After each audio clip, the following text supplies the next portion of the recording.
അവരെ ഇന്നത്തെ തലമുറയെ ഞാൻ കണ്ടെടുത്തോളം എനിക്ക് ഇൻട്രാക്ട് ചെയ്യാൻ കഴിയുന്നോളം ഇന്നത്തെ തലമുറ പണ്ടത്തെ തലമുറയെക്കാളും വളരെയധികം ബെറ്ററാണ്. പല ആസ്പെക്റ്റിലും ബെറ്ററാണ്. ബെറ്റർ എന്ന് പറഞ്ഞാൽ ഒന്ന്, അവരുടെ ലെവൽ ഓഫ് അവയർനെസ് ഇന്നത്തേതിനേക്കാളും വളരെ പഴയ തലമുറയെക്കാളും വളരെ കൂടുതലാണ്. പുതിയ തലമുറയ്ക്ക് in terms of knowledge, skill, awareness ഇതെല്ലാം കൂടുതലാണ്. പലപ്പോഴും പറയാറുണ്ട് പുതിയ തലമുറയ്ക്ക് അത്രയും വിവരമില്ല, സ്കില്ലില്ല എന്നൊക്കെ. അതൊക്കെ തെറ്റാണ്. എൻ്റെ എക്സ്പീരിയൻസ് അതാണ്.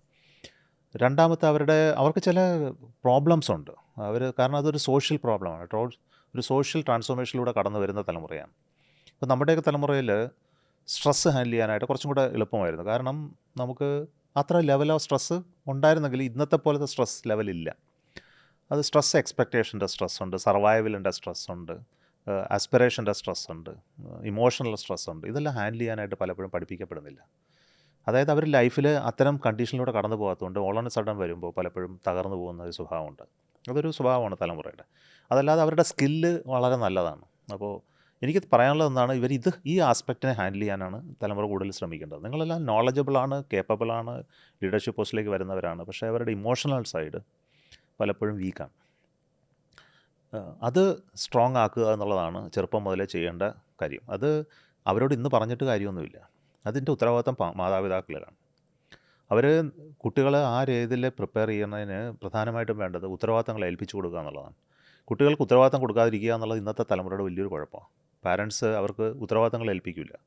കാരണം അവരുടെ കംഫർട്ട് ലെവലിൽ നിന്ന് അവരെ ഡിസ്റ്റർബ് ചെയ്യേണ്ട എന്നുള്ളൊരു ഞാൻ ഉത്തരവാദിത്തം ഏറ്റെടുത്തോളാം കുട്ടിക്ക് വേണ്ടി. കാരണം കുട്ടിയാണ് അവരുടെ ലോകം.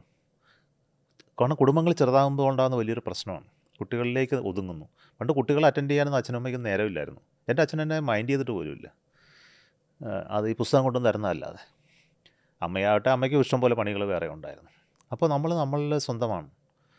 അപ്പോൾ ആ സ്വയം കാര്യങ്ങൾ നടത്താനും മാനേജ് ചെയ്യാനും പ്രശ്നങ്ങളിൽ അഭിമുഖീകരിക്കാനും സുഹൃത്തുക്കളോടൊപ്പം പ്രവർത്തിക്കാനും ഒക്കെയുള്ള എക്സ്പോഷർ ഇന്നത്തെ കുട്ടികൾക്കില്ല.